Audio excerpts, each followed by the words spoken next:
On behalf of the House Democratic Caucus, I want to thank you all for being here this morning as we come to address the budget crisis in the state of Oklahoma. As has been made evidently clear, we have a serious budget shortfall in the state of Oklahoma, and our constituents have asked us as leaders to help solve the problem. We have issues facing health care, public safety, education, and a variety of core functions of government. The governor and Republican leaders have said that their solution will be to use every tool in the toolbox. But our belief is that before you start rummaging around in the toolbox to find tools to use to solve a problem, you must first understand what that problem is. And that's why we've come today, is to address the problem and to offer up our solutions for the budget crisis facing our state. Each of you know that the Board of Equalization has certified $611 million shortfall for this year. The Rainy Day Fund currently has about $535 million, and up to $325.5 million could be used this fiscal year in an emergency. You know, the cost of incentives with no legislative oversight has more than doubled in the last 4 years, from $356 million in 2010 to $760 million in 2014. You know, when oil was $100 a barrel, this majority continued to cut state agencies and core functions of government instead of investing in our state. Now that oil is hovering, you know, in the $40, $50 a barrel, we're still cutting. And this economic crisis isn't about oil, it's about fiscal mismanagement.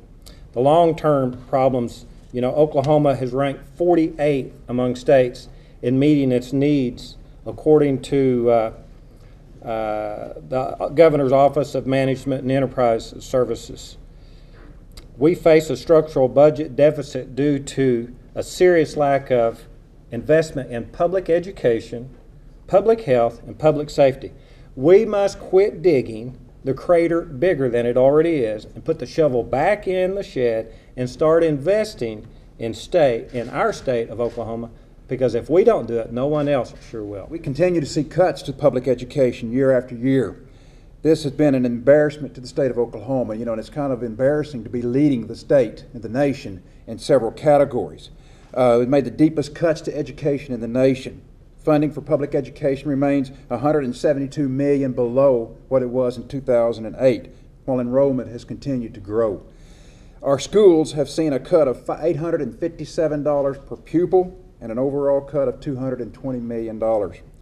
This is not only embarrassing, it's immoral. These cuts mean fewer teachers, resulting in larger class sizes and less prepared students. We will see the economic consequences of our not investing in our students for decades to come. We rank 44th in the nation in per pupil expenditures, 38th in K-12 achievement.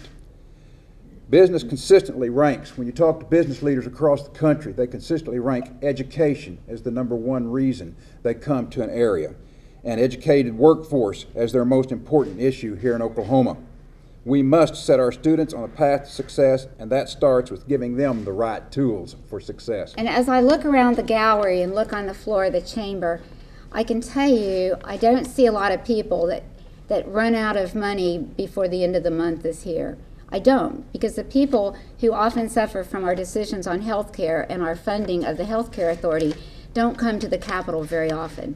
I don't see them there.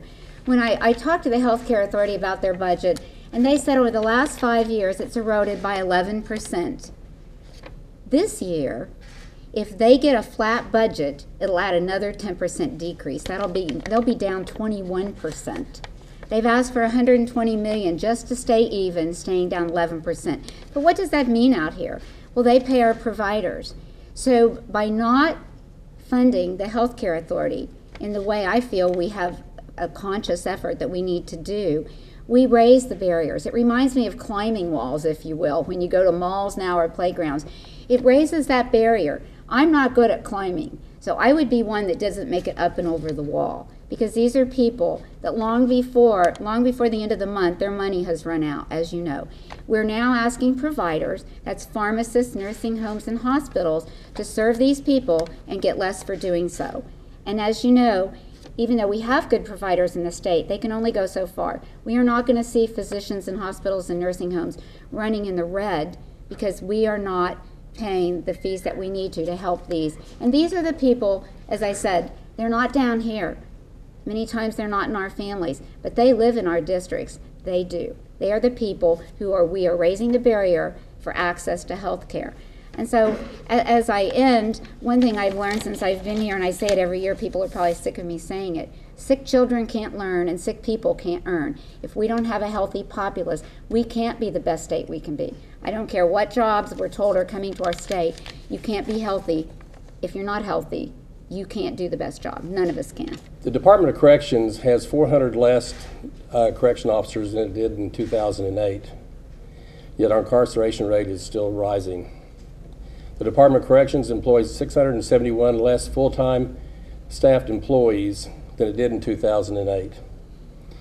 And even though the capacity of our employment in our prisons hovers between 67 and 75%, we have one prison that is over double capacity. And we have, most of our prisons are 20% above capacity. We have got to stop locking up people that we're afraid of or we're mad at.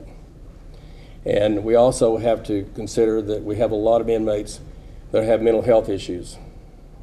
The Department of Corrections and the Department of Mental Health, they need the tools to keep us safe.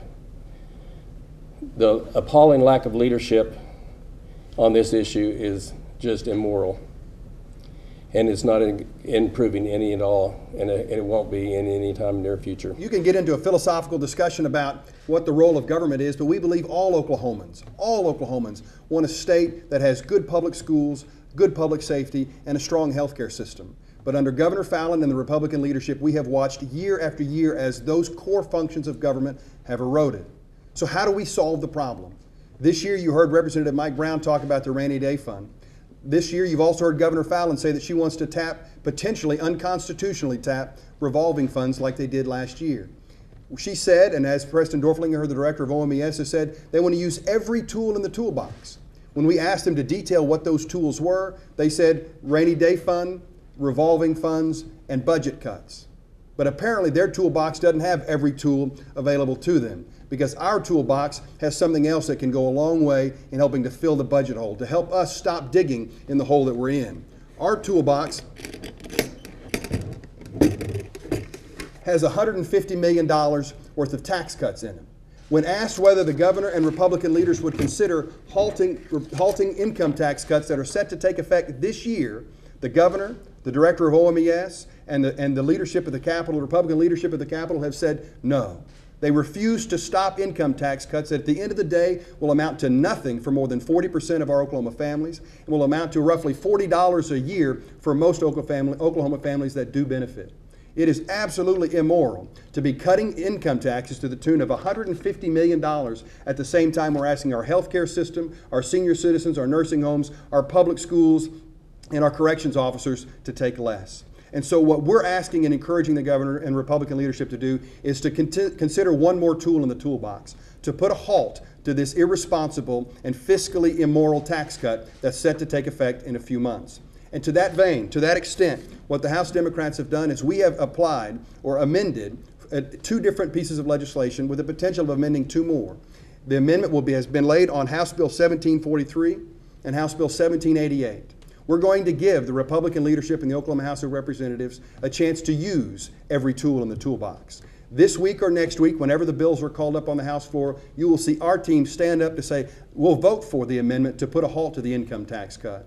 To say, let's talk about tax cuts when we're actually talking about growth revenue instead of budget cuts. And we hope that cooler, calmer heads will prevail, that fiscal sanity will return to this building, and that House Republicans will join with us to use that last tool to stop the tax cuts, to put $150 million back into the budget so that we can do all we can to protect those core functions of government.